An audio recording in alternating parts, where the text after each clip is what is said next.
Solo mining is the embodiment of the original dream, a defiant act of individual sovereignty where one person, one node, and one miner take a stand against centralized control. We don't just mine for profit, we mine for principle. We mine for ourselves and for each other and for the unyielding spirit at Bitcoin's core. Join us as we dig in and hold the line. This is the Home Mining Podcast.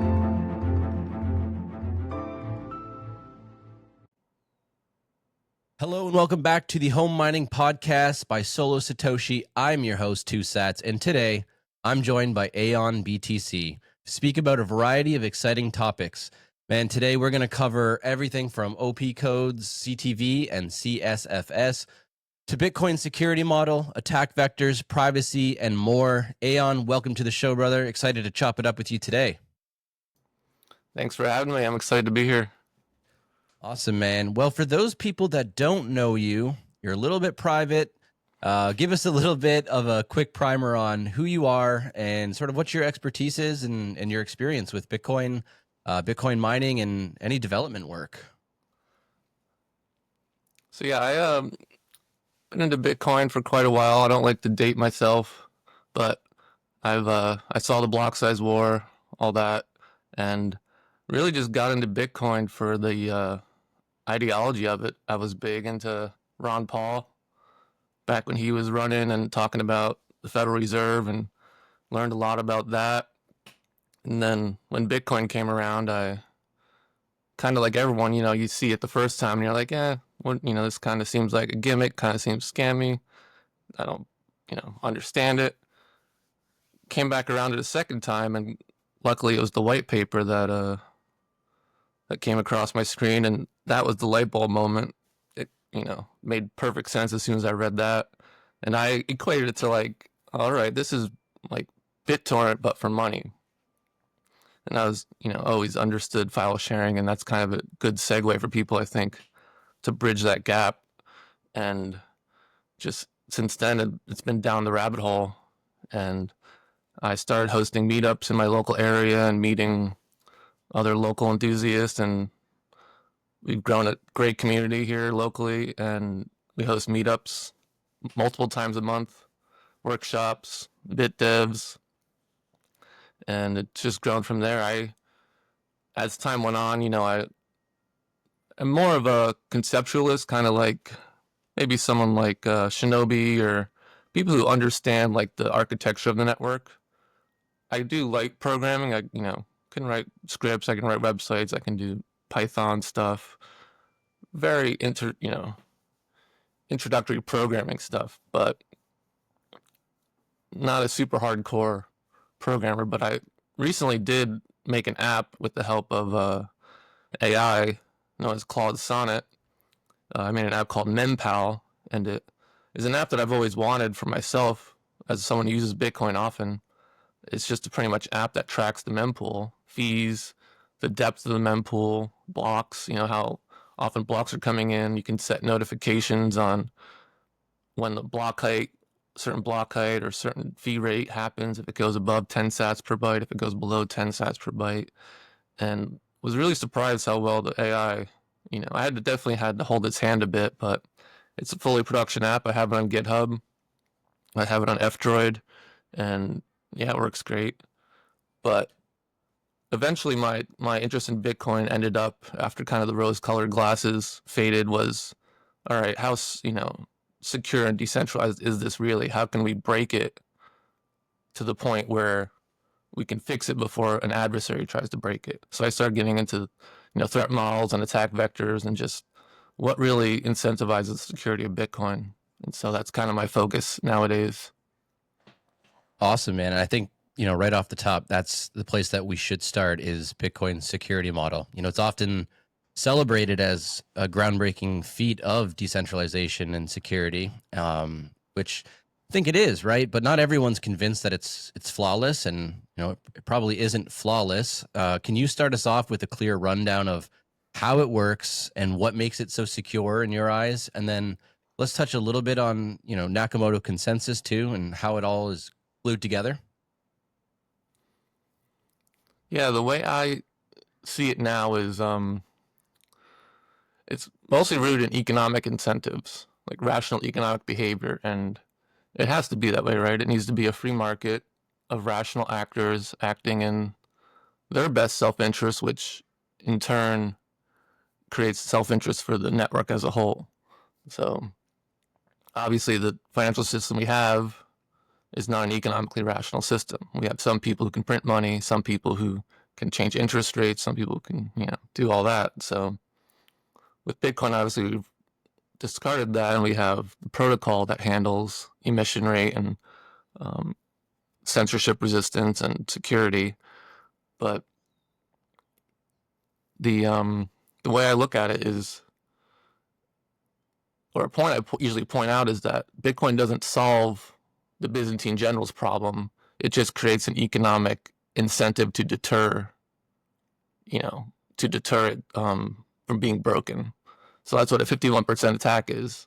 So the fact that you can 51% attack Bitcoin is proof that it's not completely solved. It's a working solution that creates an economic incentive to preserve that Byzantine general.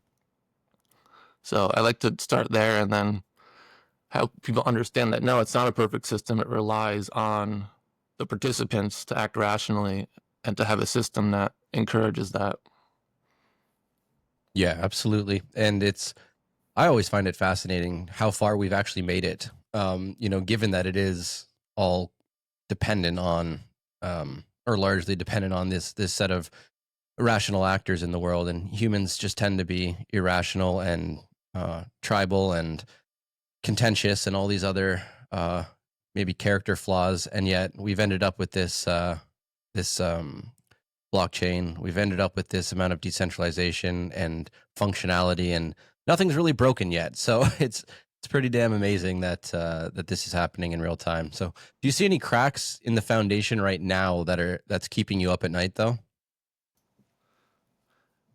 Yeah, Satoshi really hit the nail. Like, it was like threading the needle. The incentives he set and the protocol he used, or the algorithms he used to for the elliptic curve cryptography, and he just hit everything on the head. Is amazing. I don't blame people for thinking that he's an alien or an AI from the future, because he just like threaded the needle on all these different incentive points and also security points. But right now, the only thing that keeps me up is that I checked it out maybe 3 months ago, but about 30% of the entire network hash right now is coming from industrial miners in the US. So miners that are incorporated, they're registered companies, they have CEOs, they have addresses, they're registered with regulators, they know where they are on the map. And 30% is not, obviously 51%, but it can still, if I think getting closer, 40% or above is when we should really start worrying. But right now, yeah, that 30% is not the best. Yeah, absolutely. And then there's, I was just looking at this earlier today or yesterday, but it's something around 60% of the hash rate resides in China. Obviously not with like one entity, but it is centrally located in China. Does that sound like something you remember reading? Obviously it's hard to guess because they're just going off IP addresses. And so miner can run VPN, route through China, and then, they're going to say, oh, this miner's in China. But it'd be hard to gauge because you don't know, and you can't gauge by pools because obviously there's different miners mining on that pool. But the 30% mark is pretty accurate because these are people that are, finding each registered company and then, seeing how much hash rate they have. And then you can just more obviously understand that this hash is in the US and it's an unregulated entity. Sure. Well, let's talk about attack vectors and threat models. Even the toughest systems have weak spots. Can you just walk us through the most serious attack vectors that Bitcoin faces today, or possibly in the near future? Maybe beyond just the textbook 51% attack. Just sort of explain how the network holds up against those, and then wrap that up with what one threat that you think isn't getting the spotlight it deserves? Is there anything out there that's worrying you? I mean, luckily, I think there's only one threat, and it's the 51% censorship threat. Like when I give talks on this topic, I say there's one threat and there's one adversary. The threat is 51% censorship, and the adversary is a state actor, either, you know, Western allied nations or Eastern allied nations. So like US, Canada, Europe, or China, Russia, India type of situation. And so any other attack vector doesn't exist in the private market because one, they're economically incentivized to join the network and secure it.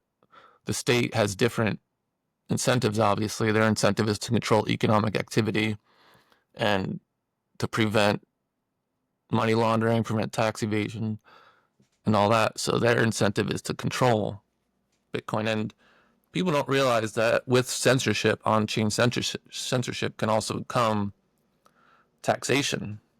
So they can say, well, you can move your Bitcoin, you got a KYC, submit it to our Foundry private mining pool or mempool, or off out of bound mempool, and we're going to charge you an inflation tax. So you essentially remove Bitcoin's value proposition if you have censorship, because with censorship comes, preventing you from moving coins without meeting their standard. And so white market actors, as I call them, people like, BlackRock or Michael Saylor types, Coinbase, they're all going to, happily pay the tax, or just, they're already KYC in white markets, so they have nothing to worry about. The people that are going to have to worry are the people who want to be anonymous and use Bitcoin for its reason of censorship resistance.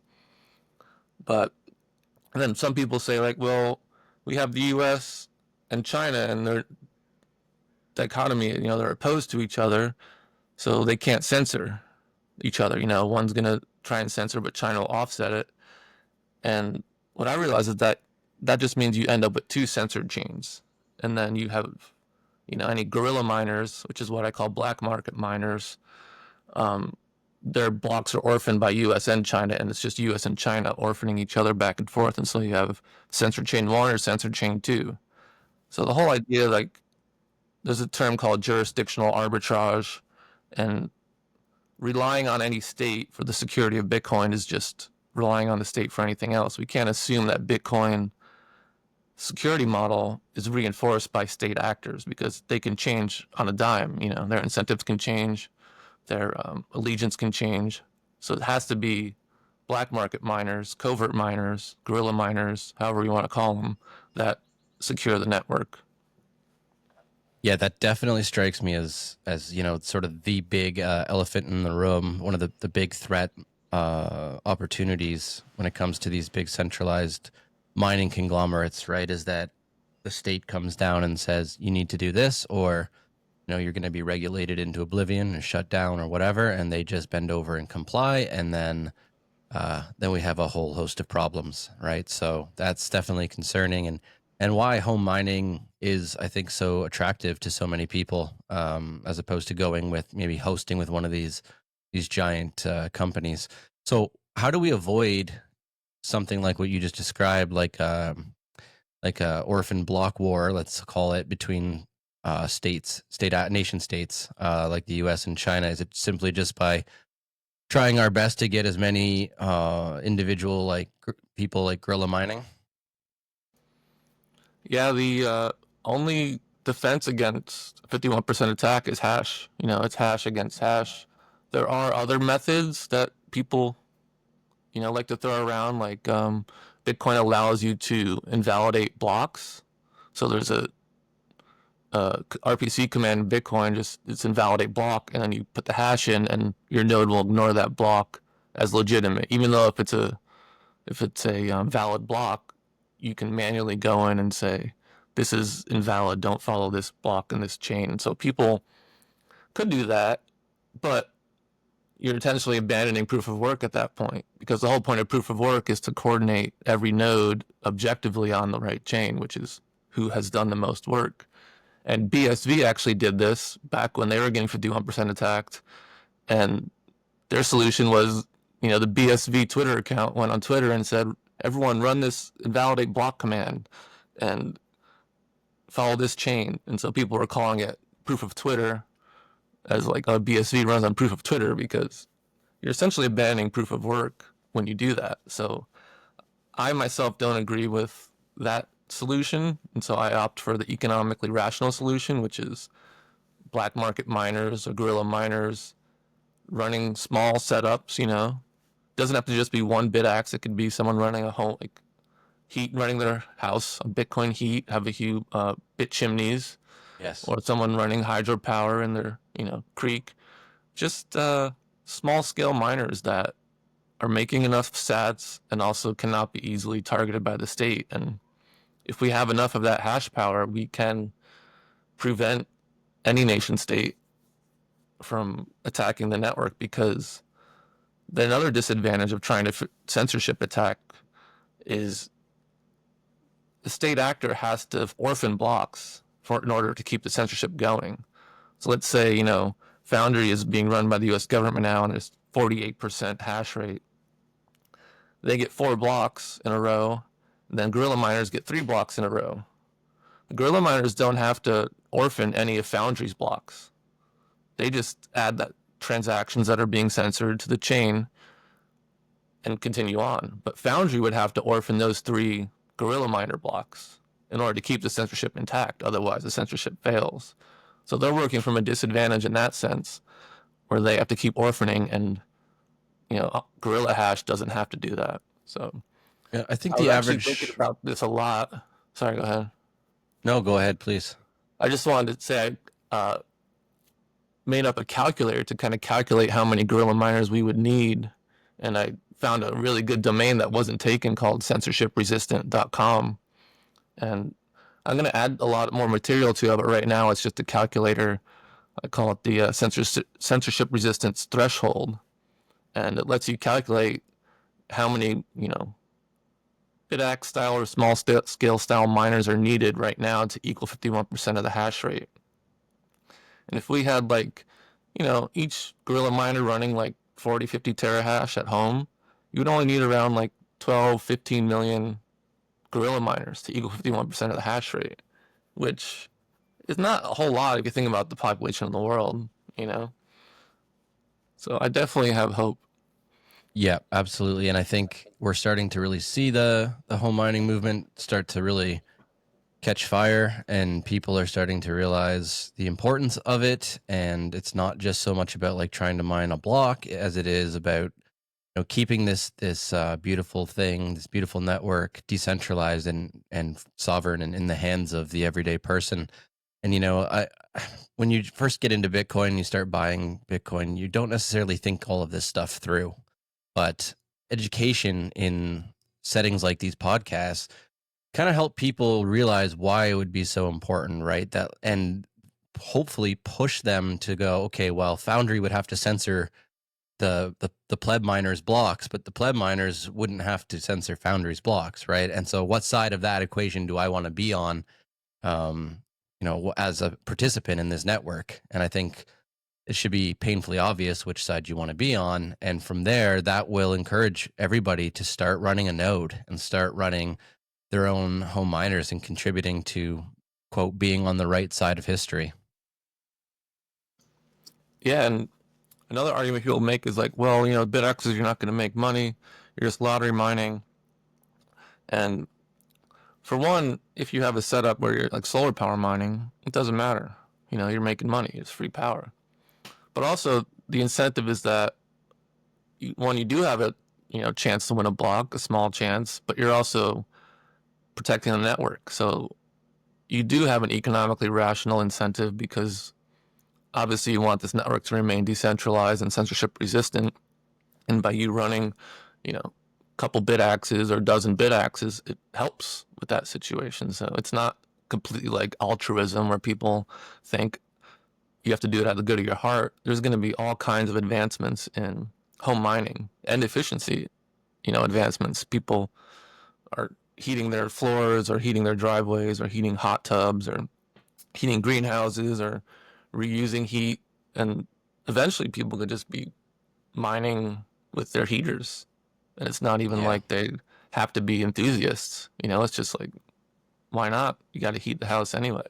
I really think this is going to be one of the killer apps. At first, I was less convinced of it, but the more I've interviewed people like Tyler and Twan and the heat punk guys on this show, the more I've really fallen in love with the heat punk movement, and I think that it's going to be one of the killer use cases, right? If you don't want to go for ideological reasons with your bit axe or whatever, getting a bit chimney or retrofitting an S9 or an S19 or something to heat your home, I think those are going to be really killer use cases going forward. It's something we need to be doing anyways, and if you can get the average person who doesn't care about network decentralization and security and things like that, to be participating in securing the network anyways while they're stacking KYC free sats with their home heater.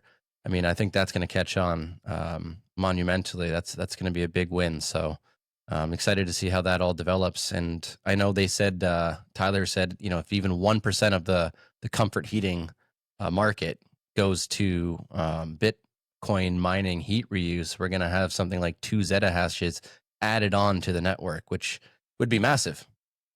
Oh yeah, that's easily 51% of the hash rate. Going to be exciting. Yeah, So and that's another thing that somehow Satoshi, I don't think he knew, but it turned out that, proof of work mining happens to be this incredibly efficient incentive to harvest energy in a efficient way. Like, I forget who said it, but it's like Bitcoin is like the dung beetle of energy. It goes out and finds where energy is being wasted, where energy is being subsidized in a wasteful way, government subsidy wasteful way, and it could actually be turned into a free market incentive to support build outs of alternative energy or self-sufficient energy, or just third world countries, like the stuff they're doing in Africa and El Salvador is all benefiting people in a way that doesn't require government subsidy or government influence to force people to do it. It's just creating this beautiful market of harvesting energy for the best use possible. I also remember that quote, and it's always stuck with me. It was earlier on in my journey that I heard that one, and It might have been Andreas Antonopoulos. I don't know. yeah, it's got to be one of those OGs, because it was a while ago that I heard it, definitely years ago, and it visually, it's very easy to stick with you, and you can really see how, when you learn about mining and all of these topics that we're talking about, how it really makes sense. And yeah, it really is fascinating how this all has been built on top of Satoshi's invention. And I always like to just talk about that as sort of like as a rabbit hole of, like, could he have seen this coming? Did he see this coming? And if so, wow, how brilliant. And if not, it's amazing that it's still able to function and nothing breaks as people keep building on top and building and building and building on top. It's just got like infinite use case, and it's so adaptable and flexible, isn't it? Yeah, and there's another energy or heat re-scouring method where it was like deep water heat resource usage. And I forget, Troy Cross was talking about it with someone on a podcast, and essentially it's just convection. Like, you're having deep pipes in the ocean where it's really cool, and then the convection of the difference between the heat, the water temperature at the top of the ocean at the deep ocean, essentially turns a turbine, and you're recycling that energy as heat convection and just turning a turbine and mining. And up until Bitcoin is completely, inefficient, or there's no incentive to do it. And so with Bitcoin, it's possible. Obviously, it takes a bit of capital investment to get it going, but things that you've never thought of just like start popping up because Bitcoin allows that and incentivizes that kind of behavior. Yeah, that really makes the importance of it and just the power of it stand out to me always. It's just such a incredible invention. And you think about all the different areas of expertise that it calls forth people from, and all the different markets, energy markets, and like comfort heating and all these different things, and you think, wow, these industries haven't changed for a long time, or this invention hasn't been possible. And like you just pointed out, Bitcoin just unlocks like this whole new arena in so many different venues for use case, which wasn't thought about before, or wasn't possible, or there was no aligned incentive before. And Bitcoin just plants its flag in there and says, now it's possible. Go ahead and build. Yeah. Yeah. A big kind of light bulb moment for me.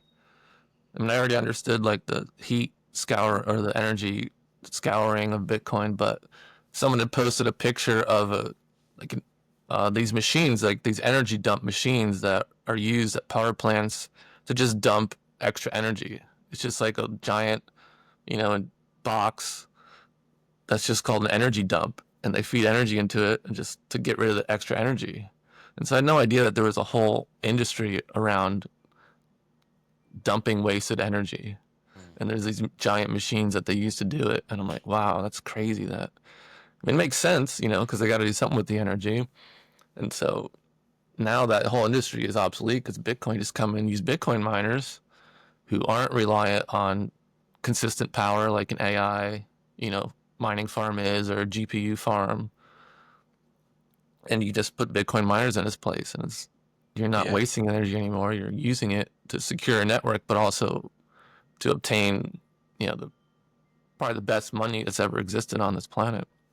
Yeah, and to that point, like I find it fascinating that in certain regions of the world, depending on where you're lucky or unfortunate enough to be born, we have excess energy that's being, like you just said, wasted, and they need to come up with ways to deal with it, dump it, get rid of it. And then there's other areas in the world where they would just kill to have energy, like electricity and things like that. And Bitcoin mining has come into places like Africa and turned on the lights, right? It's given it a whole new capability to thrive through mining and through harnessing some of the natural resources there to use that energy and to mine Bitcoin with it. So I'm really fascinated by Africa and Bitcoin mining, and to see how that's going to look in, let's say, 25, 30 years down the line.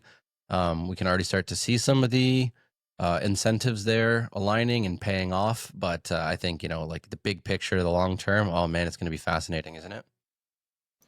Yeah, I think it's going to transform the whole third world, transform their whole evolution of becoming, modernized in electricity. I think it's going to just be the backbone that creates that incentive to build out renewable energies and just more efficient use of energy than what we have in the West, because we were just, it's very clunky and we were just building out to get the energy. But now that there's this mechanism or this influence of Bitcoin and being able to do it so efficiently without wasting power, it's just going to like compound on itself. And it's funny because Henry Ford talked about, energy money back in the early 1900s and how it would help, one, make money sound, but two, also harvest energy in a more efficient way.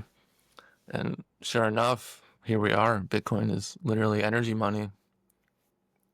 Yeah, it's quite the story. It's quite the evolution. And it's definitely, I agree with you 100%. It's going to drive human evolution forward. And I really think we're going to be, hopefully, if things stay sovereign and stay, in line with the heart and the spirit of Bitcoin from its inception, we're going to be living in a much more beautiful, free, open, happy world in the future because of this. So let's hope. Here's hoping.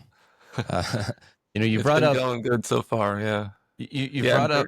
Sorry, go ahead, brother. I just wanted to drop a ad for Dirty Coin, which is kind of hard to find, but it's a documentary about Bitcoin mining in Africa and how it's helping smaller nations and just small communities get electricity, because you can't really build out these renewable plants if you don't have a lot of demand.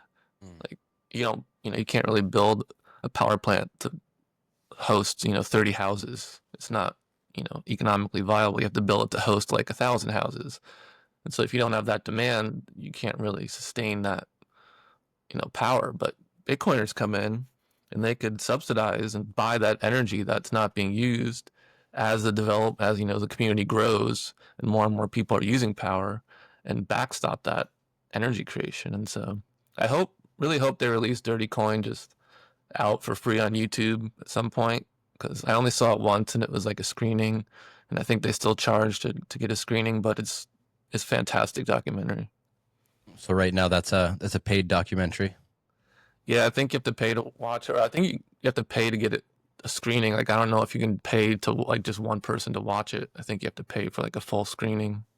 That's very prohibitive. That's too bad. Yeah. It sounds like a very fascinating documentary that I'd love to watch, but yeah. There's another one that's not as great, but it's called This Machine Greens, Okay. which is on YouTube for free, which is another good one. It's just more generalized. It's not, focused on what's happening in Africa. Yeah. There's lots of stuff on YouTube about the BTC mining phenomenon in Africa for sure, but some of these more like higher quality productions would be amazing to have like open sourced, so to speak, and not just allow people to go and watch them and soak up the knowledge of what's happening there. Yeah, it's the most fascinating place for Bitcoin mining to do a lot of good is in the quote third world, right? So well, and it's also the biggest narrative against mainstream narrative, which is like, oh, Bitcoin wastes energy, Bitcoin's bad for the planet. And that's the narrative I hear all the time from people who don't understand Bitcoin well, is those topics. And so if we had more proliferation of these documentaries, it would help counter that narrative that it's actually the exact opposite of what the mainstream is saying. Yeah, exactly. And that's where education comes in and why we have such a need for it, because so much ignorance out there. So many bad takes and criticisms from people that they're not in the mining world. They don't understand that this is actually doing the exact opposite of the thing that they're claiming. And you talk to people like yourself and Boomer BTC, Bob Burnett, and you talk to Steve Barber and these guys that are taking and Kent Halliburton, Saz Mining, people that are taking natural resources and turning it into hash rate. And like at Saz Mining, they're taking excess power that's usually sold off from Paraguay to Brazil at a loss, and they're turning it into wild sats, basically, right? I mean, can't think of anything cooler than that, right? So it's definitely not an energy waste. It's an energy saver in the sense that this would be wasted energy, and they're turning it into sats. So love all the different people out there actually putting in the proof of work and showing the critics that they have no idea what they're talking about. Yeah. Man, let's talk about black market hash versus white market hash. Not something you hear a lot about, at least maybe not with that terminology, but you've brought up this fascinating split between black market hash and white market hash. So let's unpack that. What's the difference? How does this underground hashing power mesh with Bitcoin security or decentralization? And can we even guess how much of it's out there? It's definitely hard to guess how much is out there. A good metric is probably like public pool or people on these lottery mining pools that you can kind of see the BitAx signature and see that, these are probably BitAxes. Each miner's like, a couple terahash each. But there could be, larger plants, someone who lives near a river and has like a 10, 20 petahash setup that no one knows about. It's off grid. All I need is a Starlink and a generator. So I think between that and small scale miners, we could easily reach a 51% mark. But the terminology of black market, white market hash kind of came from my studies into Eric Voskuil's work, which he's a very underrated Bitcoin. He's a developer. He's a Bitcoin developer. He's also very well studied in economics and just kind of first principle thinking and understanding these systems and breaking it down to a really rudimentary level. And I read his book called Crypto Economics: Fundamental Principles of Bitcoin. which I suggest to anyone who is interested in, Bitcoin attack vectors or security model or incentive. It's easily the best book on that topic, and it's free to download. You can get it. It's on GitHub or on his website, I believe, and it's also on Amazon. But he kind of breaks it down in that sense. And, black market is obviously actors that aren't regulated. They're unregulated. They're not known by the state. They're willing to ignore any kind of regulations, just like any other black market, like Silk Road, let's say. And the white market is actors that are willing to register with the state. They're willing to abide by regulation because obviously they're being threatened with force or economic sanctions if they don't. And so you kind of split that. And I have this quote that I say often is, white market hash is a security risk. The only secure hash is unknown hash. Because if you're white market, you're registered with the state, you have a CEO, you're regulated, or you're willing to, work with laws. Because there could be white market hash of people who mine at home. It could be someone who mines at home. Government makes a law, says it's illegal to mine on this pool or it's illegal to mine on these blocks. And they can say, well, I don't want to risk that. I'm going to just mine with the white market. So technically you can be white market hash and still be like a small scale home miner. But ultimately we want the majority to be black market hash because, one, they're incentivized by the fees that are of the transactions that are being censored. So if, a large set of transactions are being censored, those fees will inherently go up on those transactions. And they'll be sitting there waiting for anyone to mine who has the hash power to mine it. The thing is that we need enough hash if they're orphaning blocks to overcome that censor, essentially. And so in my mind, like, censorship doesn't exist on Bitcoin until there's that orphaning attack. So, I mean, if Ampool, the Mega Ampool and all their subsidiaries want to not mine OFAC, that's fine with them. They're, free market actors. They're selling block space. They don't have to sell to people they don't want to. The attack is when they orphan valid blocks simply to keep those transactions out of the chain. Up until then, it's just people acting as economic actors who, do or don't want to sell their block space to a participant, which is fine. So that incentive of black market hash, but also black market demand for block space, which is another thing people don't often talk about, is the demand for block space. Because when you look at it as a market, a block space market, you see it as just a free market of buyers and sellers, dynamic price, bids, and essentially however much it costs for miners to sell block space. And so you have a dynamic of people looking to buy block space, and in return they get confirmations, and miners who are selling block space, and in return they get fee incentive. So when you look at it just like as a plain market like that, you want to keep it as balanced as possible. And obviously the economics do that. The problem comes if the state enters the situation and says, even though this is against your economic interest, you need to do this, or we're going to arrest you, or we're going to confiscate all your miners type thing. So I think, and I use the term guerrilla miner or covert miner because black market, white market kind of confuses people sometimes. But on my website, censorshipresistant.com, I label it as guerrilla miner and institutional miner or industrial miner or regulated miner, which is just more understandable. I think it's absolutely horrifying. Like, it gives me chills to think of the idea of nation states and governments thinking that they should regulate mining in something that, especially in Bitcoin, which they were so against for 15 years and only are now coming on board with and trying to, it just sounds like a big attempt to co-opt everything if they start to demand censorship of transactions like that through these giant mining cabals. Very, very troubling to think about, and just really highlights the need for independent, decentralized hash rate in the hands of the plebs.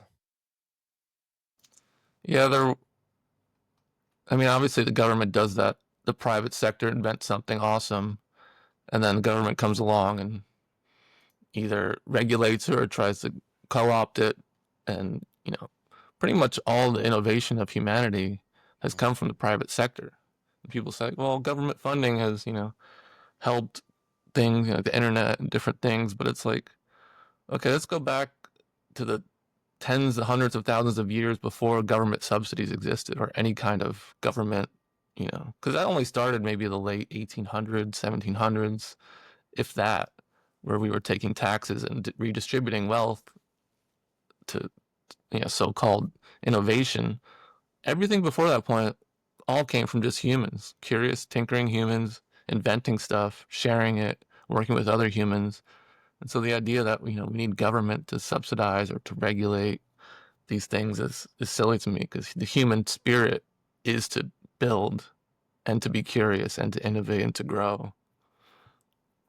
Amen to that, man. You're speaking my language for sure.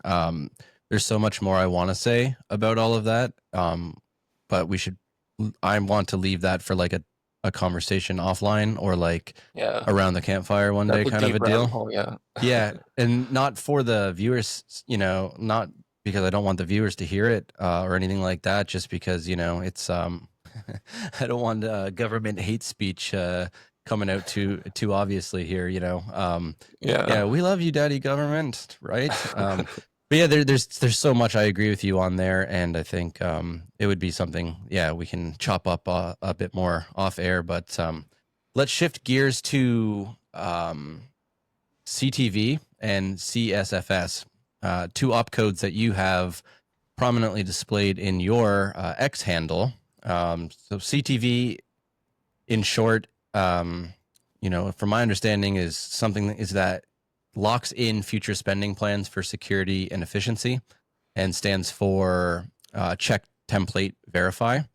And the CSFS adds flexibility to signatures for better contracts and privacy, and that stands for check sig from stack. Both ideas are ideas still being tested, but they sound like they could make Bitcoin more powerful while still keeping it safe and simple at its core.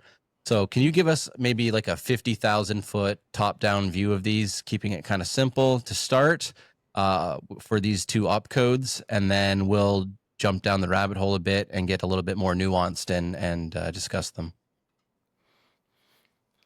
Sure. Basically, my interest in them is that it just expands things that are already possible, but in a trustless and less interactive way.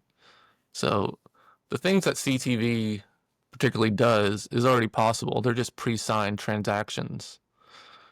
But the only difference is that right now you have to trust the other party who's pre-signing the transaction to sign it, fully sign it when they're ready to, and to uphold the script essentially. What CTV does, it allows those pre-signed transactions, those commitments, to be enforced by proof of work. And so, and essentially the header or the op return of a transaction, or I don't know exactly where it's stored, but you create a hash, let's say a template. So check, template, verify. It's pretty much in the name. You create a template of how this UTXO can be spent, and you have to match that hash or that template in order for it to be spent. And so it's the proof of work that enforces this signature or these pre-signed transactions, as opposed to trusting and having another party have to interact with it. So that's like a bit like a real world example of that. It's sort of like a covenant, let's say, between a renter and a landlord, that says, pay landlord, 50,000 sats at this time, at this date, only to this address. Is that sort of a real world simple example of it?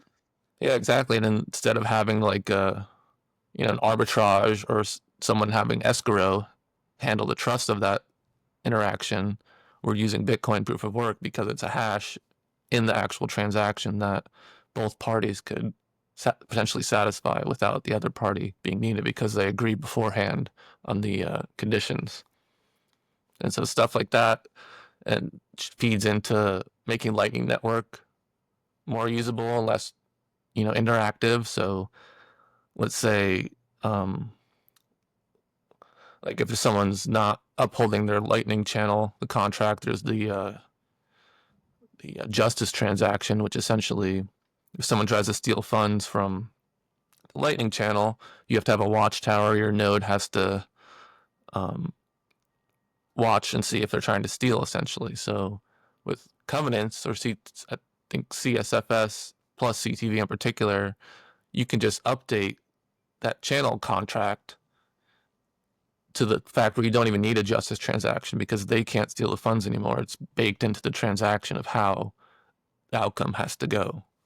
So it makes Lightning a lot more flexible, a lot less interactive. People will be able to use it a lot more easily. You won't have to trust your counterparty as much, like who you're opening channels with.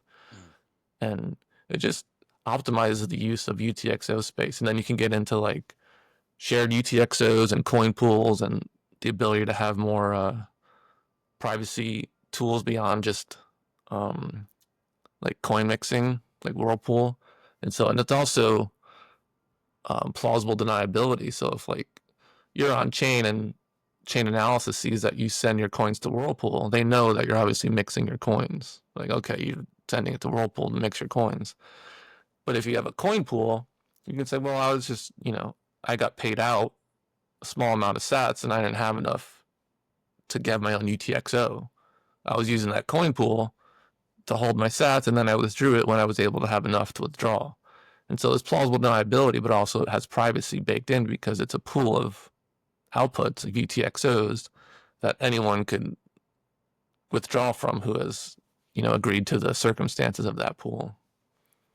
Okay, I like that a lot. There's a lot of good benefit that could come from that. So what's we're recording this on May 5th, 2025, and there's a shit ton of controversy and arguing going on right now in the Bitcoin space. So we don't need to get too much into that, but what's the current vibe in the community seem to be to you around CTV and CSFS? Is there key figures on both sides that are championing and opposing this? Are there some good arguments against these right now, or is this generally something that is looking like a just a net positive across the board? Yeah, there's much less opposition as there was because there was a lot of FUD that gets repeated, and unfortunately some bigger names repeated that FUD, and so it just kind of caught on. And the thing with Bitcoin is like it's so nuanced, and unless you're doing it digging deep every day, you're going to miss a lot of that nuance. And so people that just see surface level stuff aren't going to understand that nuance. But overall, CTV and CSFS has pretty major support on from developers and from everyone at this point, even the non-filter side of the debate, which is happening right now. Even those two sides agree that CTV CSFS is a safe upgrade and it's worth it, and that I don't have much doubt that it'll happen within the next 3 years. I think we'll definitely get at least those two, because those are both the most simple and also the most tested. They've been around, CSFS has been on Liquid for I think 6 years now or so, and it has CTV as well, and CTV's been around for at least that long, but they've both been used often in Liquid. And again, like these things are already possible. So people are like, well, what about new attack vectors that might happen? But the thing is that stuff that these do already are possible with pre-signed transactions. It's just that it removes that interactivity and trust involved. So there's nothing that can really be done beyond that other than just optimizing these pre-signed transactions. Very good. Okay.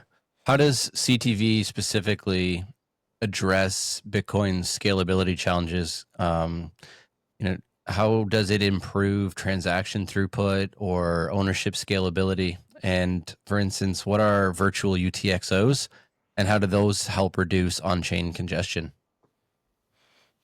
So, CTV pretty much allows you to share UTXOs. So instead of me having to bear the cost of a single UTXO and I don't have many sats, I could share the cost of a UTXO with 100 people or 1,000 people, and then slowly build my stack, and then withdraw when there's a channel, when the UTXO is being updated. I can say, all right, I want to exit, And another thing is you don't need other people's permission. Like you can sign and exit whenever you want. You don't need, because again, it's a pre-signed hash in the actual transaction that as long as you satisfy that hash and say, all right, these many coins can go to this address, it checks the template and it'll either reject it or accept it. And so being able to share UTXOs with other people in a trustless way and a non-interactive way will just allow people to get into Bitcoin without having to go through exchanges or, having to set up lightning channels. And you can also like pull out of a CTV into open a lightning channel from that, shared UTXO. So there's a lot of different possibilities that can come from that, being able to share UTXOs like that. Or you can share a UTXO that is a lightning channel with 10, 20 other people, and you all can use that lightning channel. And then VTXOs, virtual UTXOs, is something that I believe Arc is using, which is a second, like another layer 2, like Lightning, but it's a little bit more efficient or optimized in the sense that you don't need channels. You're essentially just moving virtual UTXOs within this Arc ecosystem that costs nothing. You don't have to set up inbound or outbound liquidity, which is one of the big hurdles in Lightning, is having to have that liquidity or have a liquidity provider, and you're paying fees to keep the channel, open, or you're paying fees to the liquidity provider. So Arc, apparently it does work without CTV and CSFS, but there's a bit more, it's kind of a bit more muddy. But with these covenants, it allows it to work much more efficiently, and just the user experience would be much better. As for like the getting in the weeds about the virtual UTXOs, I don't know enough about exactly how they work. I just know conceptually that it's still a trustless model. You don't have to trust, it's probably the only other layer 2 like Lightning that is trustless. So I'm excited for that. And how does CTV compare to other covenant proposals like something like Opcat, which I don't know enough about, but if Eric Wall's promoting it, I'm always a little bit hesitant. So, but how does it compare to something like Opcat, if you're familiar?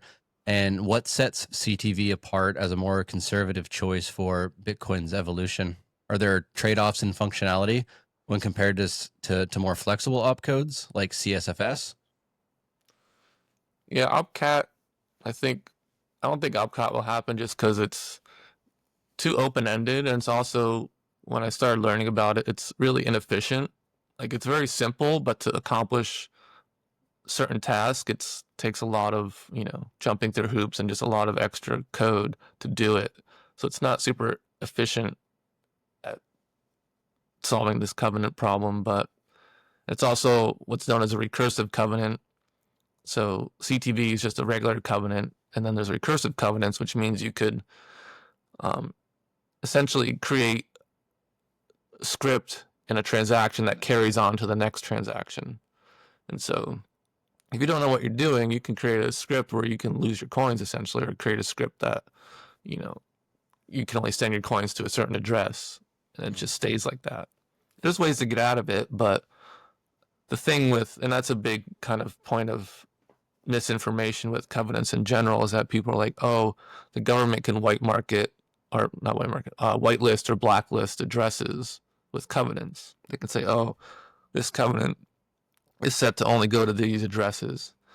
But for that to happen, the receiver has to create the covenant. So just like I send you a Bitcoin address to send me Bitcoin, you can't set a covenant on that Bitcoin address. I'm the receiver sets the conditions on the spending conditions. And so Coinbase would have to say like, oh, you have to send us a covenant with these, with this template, with these conditions on it for us to send you Bitcoin. They would have to force you to create a covenant against your own will, which they can already do right now. They can say, all right, we'll send you your Bitcoin, but only to this multi-sig, which we control one key to make sure you're not spending these Bitcoin, in North Korea, or spending it in Iran, or spending it on drugs. So the counter to the whole whitelist, blacklist is that it's already possible, and it's easier with multi-sig, because if you're going to do it with covenants, you have to cover all the possibilities of spending conditions in this hash, which also is limited to the amount of how big the transaction you want. So the more complex the covenant, the bigger the transaction is, the more fees you pay, and the less, and the more you have to kind of just figure out all the spending conditions beforehand. So for the white market, Coinbase, they can just use multi-sig if they really want to enforce these whitelist, blacklists. And that was a big kind of FUD misinformation thing that still goes around a bit about covenants and why they're risky. And in reality, it's not. It doesn't add any risk that already exists with multi-sig. Yeah, well, it sounds like some of those, something like Opcat could be heading in the wrong direction, whereas something like CTV, from what you were explaining to me, sounds like more functionality and more ease of use for the everyday user, which is something that we need definitely in Bitcoin, right? A lot of people. Go You ahead. could definitely do more with Opcat, but it's not the most efficient. Like it's not optimized. You have to like kind of make these Rube Goldberg machines to get it done. It definitely is more expressive, but also it's not really efficient. So it'd be better to do CTV, and then you can add on like an extension to CTV if you want more complexity. But you can already do so much with CTV and CSFS, and that's kind of where I think the community is focused right now, is those two opcodes, because they've been around, they've been on Liquid for 5, 6, 7 years, and we understand them really well and know that they're not these open-ended, ultra-complex covenants. Mm-hmm. And what unique use cases does CSFS enable that aren't possible today? I think for CSFS, I think mostly I know is that the what's known as L2 ELTOO, which is like lightning optimization, which was I mentioned before about how you don't need like justice transactions anymore, and you essentially don't have to have as much interactivity with lightning. Beyond that, I know it helps extend the use of CTV, but beyond that, I don't, and it helps optimize things with ARC and other layer 2 stuff. Sure. Okay. And what synergies do you see, that could emerge from combining CTV and CSFS? How might these opcodes work together to enhance those layer 2 solutions, or even like privacy features? Are there any concrete examples of that right now? I mean, mostly just like the stuff, Covenant or coin pools or shared UTXOs. Jeremy Rubin, who kind of pioneered CTV, he has it's called the CTV Advent Calendar, and he has like 25 days of all these things you could do with CTV, and pairing it with a different opcode, either TX hash or what have you. But there's one that helps with mining, for instance, like having a shared UTXO for mining payouts. So if you're paying miners out through the Coinbase, instead of having to pay each miner in the Coinbase, you can just pay out to a shared UTXO, which each miner has, set how much hash they've provided and how much their payout should be. And every time there's a block, that UTXO gets updated, and the miner can get paid out through that shared UTXO instead of having to, be custodied by the pool or have to, use Lightning, which is, you're trusting that the pool will send you your Lightning transaction. So you can use these coin pools for mining payouts, where reduces the need for, or removes the need for anyone to custody funds. That'll You just be let your interesting. mining rewards build and then eventually pull it out. Yeah, things like that are going to be of huge interest, not only to me, but to the audience listening for sure. Things like that, things like Hashcash that my buddy Evan is developing. Great guy developing. Yeah, Hashcash, I watched your episode on that, and that's another great idea, because right now, with pools, we have, even with what I call decoupled mining pools, which is pools like Ocean and Stratum V2 pools, like demand that, let the miner choose the template, the transaction, the template, but the pool is still in control of the payout. So the pool, administers the payout, writes the Coinbase, and miners are forced to follow that Coinbase.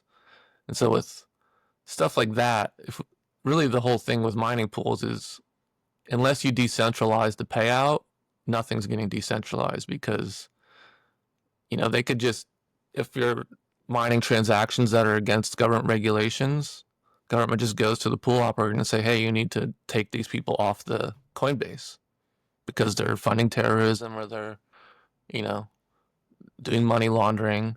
And so there's that central point of failure where if the payout is controlled by a central party, essentially the transactions are too, because they can still censor you. And so I have, I kind of hammer on this topic a lot on Twitter or X because people falsely think that Ocean or Strategy 2 is decentralized when inherently it's still their trusted party that's administering the Coinbase and can reject your template.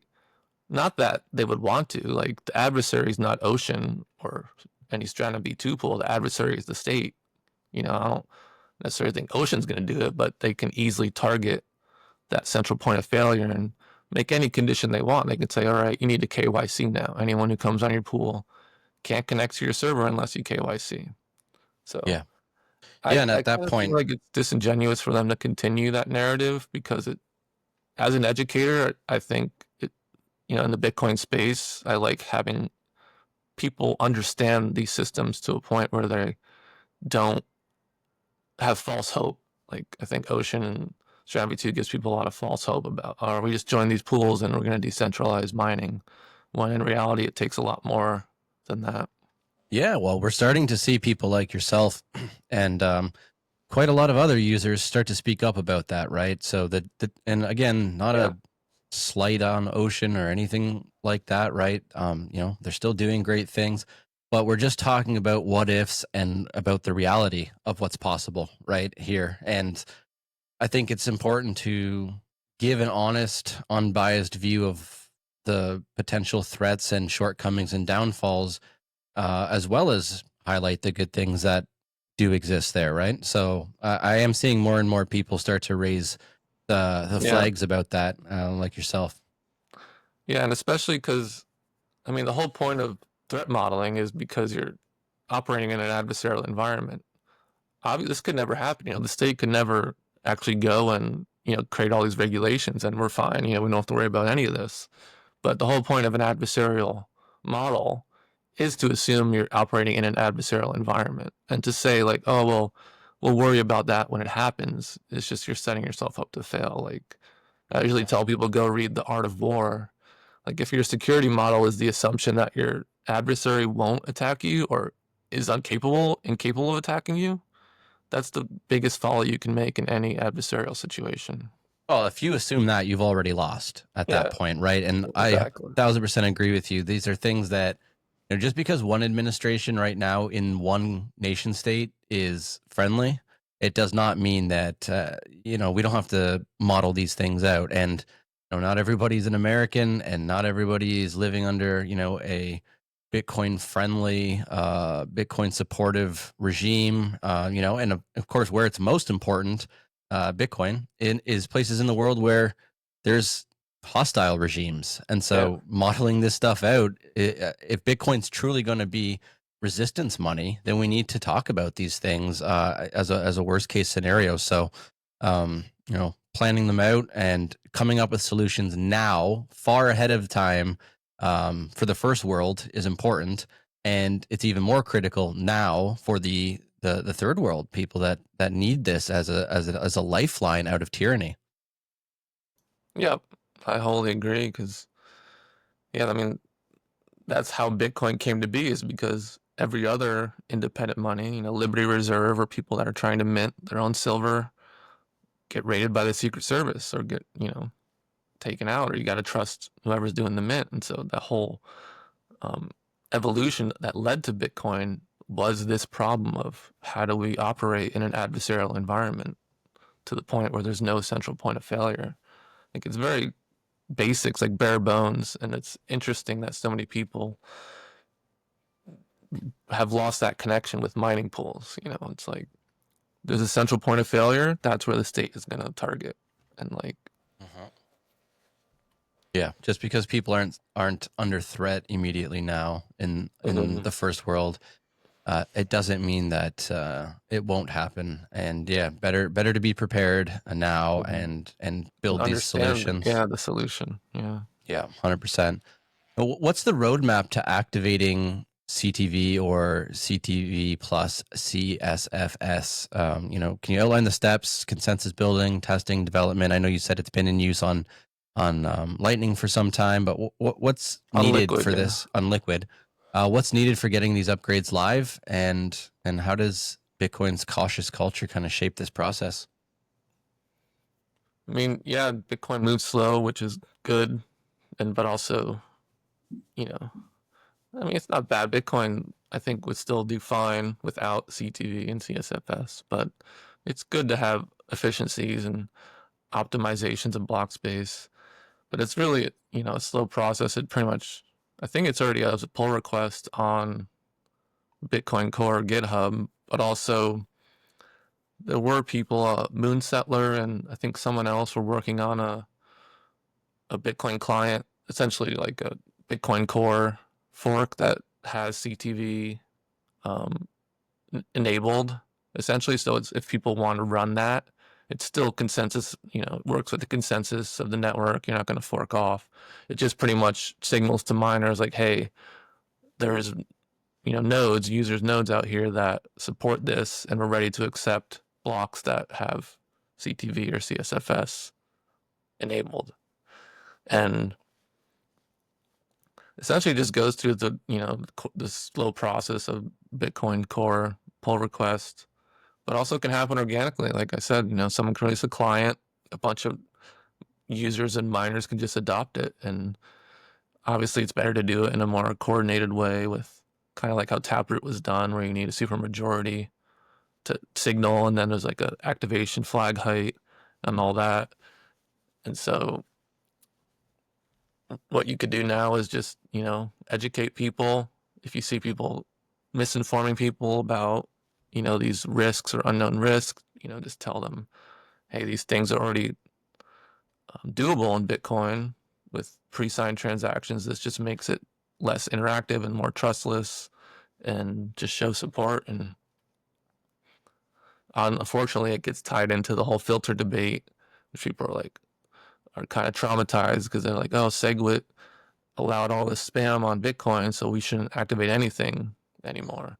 Which, I mean, obviously Bitcoin's going to have to fork again for different reasons. One, because there's a timestamp bug in Bitcoin that essentially the whole network stops in 2140 or whatever, 2130, because of the Unix timestamp bug, which will likely require a hard fork. So Bitcoin has to fork again in some capacity, and there might be something that happens that wasn't planned for that requires a fork. So saying that Bitcoin, you know, should never fork or never change is, or ossify as it's known, is really not rational, especially in regards to software, you know. Yeah. So how could, you know, looking 5 to 10 years down the road here, how could these two opcodes shape the long-term future of Bitcoin? You know, is it mostly meaningful for security, scalability, usability, and or, you know, a combination of all of those things? And do you personally see any unexpected risks that, you know, maybe the general public isn't thinking about yet for these two opcodes? Yeah, the risk would just be like on the other side of it, where everyone who really can't afford a UTXO to hold their own UTXO is going to be reliant on, you know, custodial service until they have enough Bitcoin to withdraw. And again, who knows on the political landscape, who knows if they'll be able to withdraw to their own sovereign address or some multi-sig address or some, you know, condition that the exchange doesn't want you to, you know, be at risk for. And so the covenants really allows for more sovereign use of Bitcoin, where more people can hold their own UTXOs in a trustless way. It allows for, like layer twos that are more optimized and efficient with better, user-friendly interfaces. And then also with decentralizing mining, where, you can have payouts that are less reliant on pool operators or people custodying your funds until you have enough to pay out. And again, they're simple enough. And then vaults too is another thing that we haven't mentioned on, but the ability to set conditions on spending Bitcoin. So let's say your cold storage wallet, you have it, you set a covenant on it that says, okay, you can only spend to this address, which is, a multi-sig or another address that I own, or an exchange that you trust, or what have you. So even if your cold storage key gets compromised, they can't move funds to anywhere but that address that you've specified. This is sort of the landlord example that I was given earlier, right? It's setting the conditions upon the transaction. Yeah, And the it's spending conditions. the Yeah. spending conditions, yeah, and it's not something that can be hijacked. Once it's in place, it's in place, right? Yeah, it's reliant on, miners, essentially. Proof of work, it's either it's valid or it's invalid. If you put in a hash that says send it to this address, it's going to say this doesn't satisfy the hash. This is invalid transaction. So stuff like that, which I think for large net, investors, net worth investors, and institutional investors, having that fail safe, because that's obviously a big problem. It's like, you lose your key, you lose your coins are stolen. There's no way to reverse that. So having that fail safe mechanism, I think, is a huge benefit to everyone, even just regular plebs who might be holding coins for family members, or, there was that happened last week. Some guy got 3,000 Bitcoin or something. He got, it was, I think it was some scammer that it was social engineering attack, essentially. And so let's say, that was my dad or grandpa. I could see that, oh, someone's trying to move these coins. His key has been compromised. And so you just go in and initiate that transaction to the covenant transaction, and you can keep those coins safe. Because usually there's a time limit where it's like, you have like X amount of blocks to, redirect this transaction, or just to cancel the transaction, essentially. Yeah, or fulfill the condition, right? Yeah, or fulfill the condition. Yeah. Awesome. So that would be huge. Fail safe is important. Yeah, no, I can see that being massive, especially for sort of an intermediary option between yes, it's self custody, but it's got some level of help, if you will, or control baked into it, but it's not full on like trusting your keys to or like trusting your Bitcoin to like a centralized control structure or entity, or company with the CEO, or like a multi-sig, like a multi-sig. Yeah, exactly. Yeah, it's sort of like a really nice compromise in between, where if God forbid a vulnerability does happen, it's locked and it's safe and secure for you to go in and execute the condition and get it to like a safe wallet, and not have your old man or your grandpa or something blow his whole stack. Right on, yeah, man. Exactly. Insuring Bitcoin is not really viable either, because what are you going to insure it with? Dollars? It's like you'll never be able to satisfy that insurance. Just shoot me. Who would want to do that, man? Yeah. CSFS has an element of coin join that goes with it, right? We kind of sort of loosely touched on that a bit, but can you just give us more of a definitive walkthrough of how that's going to work and what that looks like with CSFS? Because I think for privacy and OPSEC, that's going to be of critical importance and very useful. I don't think it enables it on its own. I think it's the interaction, the addition with CTV allows for stuff like coin pools, where people can share a single UTXO and be able to, let's say you have 100 BTC in this shared UTXO. I can throw in 1 or 2 BTC, and then take it out, and it's pretty much mixed. Well, not pretty much, it is mixed with everyone else's. You don't, it just comes out of this coin pool as a single UTXO, and so you break the history of it. But it's also, like I was saying, in a plausible, deniable way. So you can say, well, I was putting it in there because I wanted to have a more efficient use of block space. I didn't want to pay a bunch for fees if I ever move these. And so What happens if you do something like that and you're going to, I guess, expose that you hold BTC, you're paying your taxes on it or what have you, like, you're doing it to, I guess, preserve privacy and break the transaction history, but you're doing so with a whole bunch of other users who may have more or less Bitcoin that they've been sending to the pool from their wallets. Does that not potentially make it muddier and like more difficult for you as the person trying to comply? Do you know what I mean?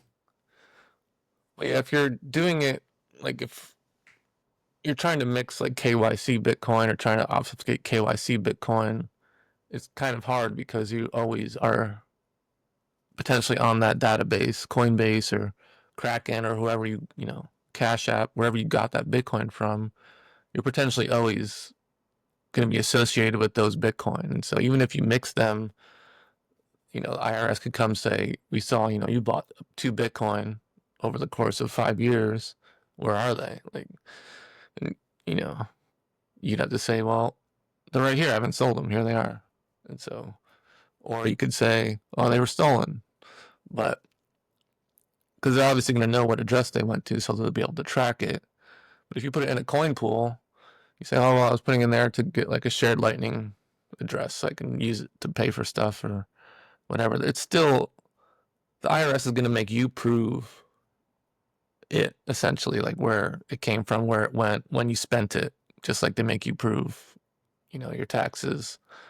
The whole reliance is on you to prove that. But if it's non-KYC Bitcoin, you don't have to mix it anyway because there's no reason to, unless you're looking for, just privacy. In that sense, you can just use Lightning or another L2 and pay from there if you don't want people knowing how many Bitcoin you have. And so the whole point of like private or mixing is to try and obfuscate. Like I tell people, you can never non-KYC Bitcoin. The only way you can do that is to say they were stolen, but then you can't spend them again in the white market. You have to spend them in the black market somehow, because if you say, oh, my Bitcoin got stolen, then they're moving again and you're buying stuff, they're obviously going to know that you lied to them. So the best course of action is just have KYC Bitcoin and non-KYC Bitcoin. For sure. Yeah. Are there any privacy related tools that you're currently really excited about or that you would suggest others to look more into? There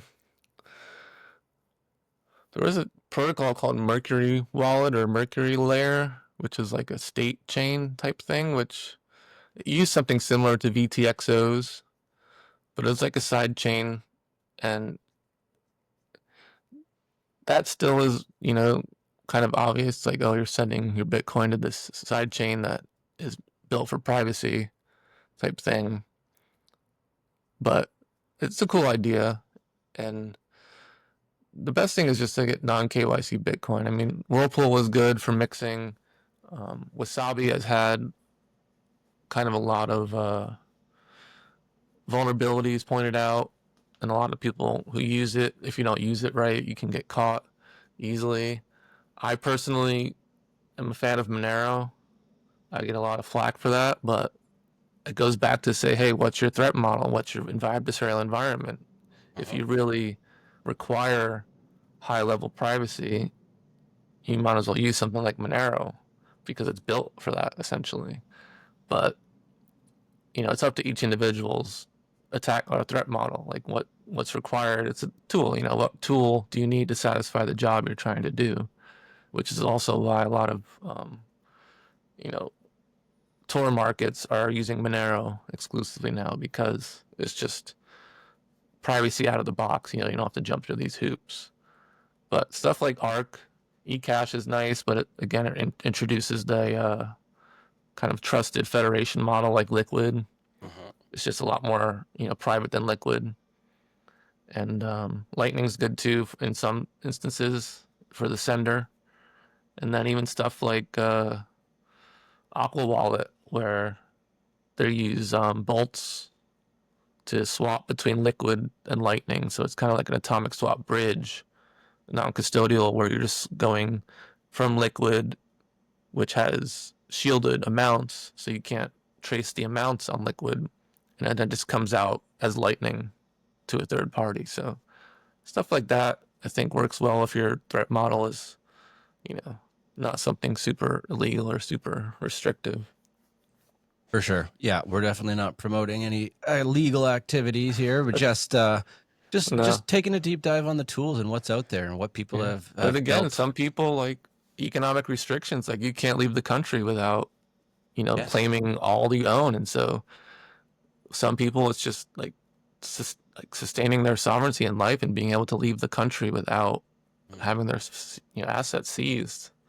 Yeah. I think that these, this question and these kinds of tools are most useful for people in oppressive countries and regimes where, their lives are in danger or under threat, and, their basic freedoms and sovereignties and liberties are basically non-existent. And so, thank God we do have tools like this for people in settings like that. And so I think it's good just to name them and get them out there. Yeah.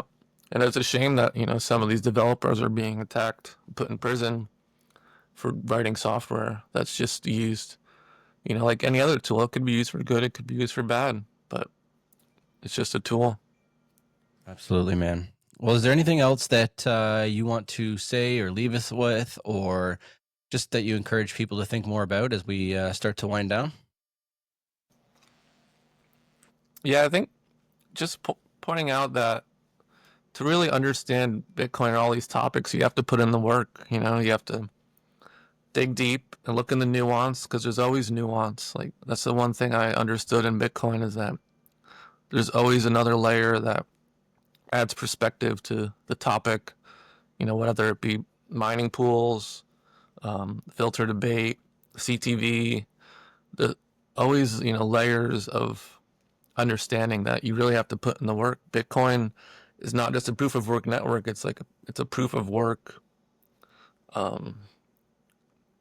like kind of requirement. Like, it forces you to put in your own work to fully understand it.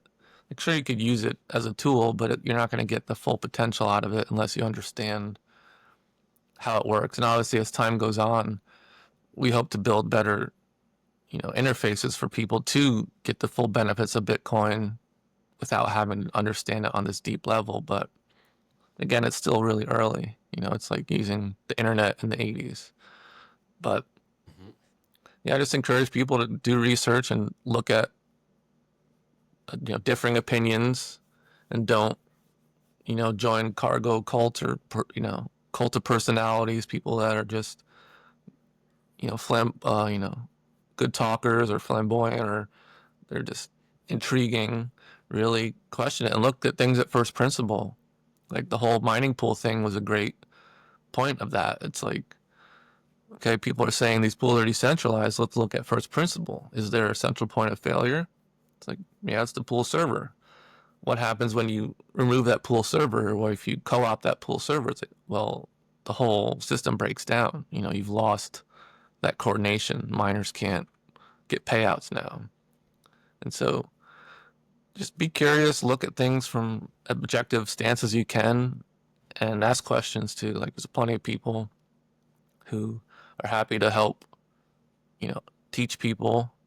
I'm a very patient person, and I like helping people understand, as long as they're willing to, they look at things objectively and not get into flame wars or, make personal attacks and all that. Try and avoid that drama and stuff. But yeah, it takes work. You got to put in the proof of work. Well said, man. I agree with you. It's really critical to do the proof of work when it comes to this. Don't just buy your sats on your little phone app and, not go any deeper than that. I mean, sure, it's a great start, but personally speaking, I've come to appreciate Bitcoin so much deeper and so much more. It's become so much more meaningful every sat, by getting into the mining space, in the home mining space, and then having conversations with people like yourself, um, you know, to understand all these other things that go into making it so great and resilient and powerful. So, I think it is very, very critical that people go out there and do the research and do the work. If something seems intimidating or overwhelming, ask. There are geniuses out there, people like Rob Warren, that are great resources for this. People like Aon, people that are happy to have these conversations with you and help you get to a level of understanding that makes you comfortable and allows you to take the next step in your progression of learning and understanding. So, with that said, man, it's been an absolute pleasure deep diving with you. I love the topics. I love the more technical discussions. It's all just so informative, provides such a great education for every one of us Bitcoiners in the home mining space, which is, as I said, something we really need to prioritize on our journeys in the space. So appreciate you coming and educating everybody. Yeah, thanks for having me, and thank you guys for doing this podcast and getting solo Satoshi off the ground and helping people. If anything, it's helping people learn. Buy a BitX, mess around with it. You learn so much just from one little device, but also you put all those together and it becomes something big. It becomes something that protects Bitcoin's inherent value proposition, which is censorship resistant money and permissionless money. And so, yeah, Bitcoin was the best teacher I've ever had because it encouraged me to reevaluate a lot of the world we live in. Yes, it's such a great tool for that, man. It's definitely done the same for me. So it's always good to connect with somebody who's accepted that from Bitcoin and just really explored the value that it brings, other than just the economic value. So appreciate you on that front too, man. Well, let's wind it down, man. Thanks everyone for tuning in. This has been another killer episode of the Home Mining Podcast, just packed to the brim with education for the plebs. I've been your host, TwoSats. Keep hashing, stay sovereign, and we will see you in the next episode.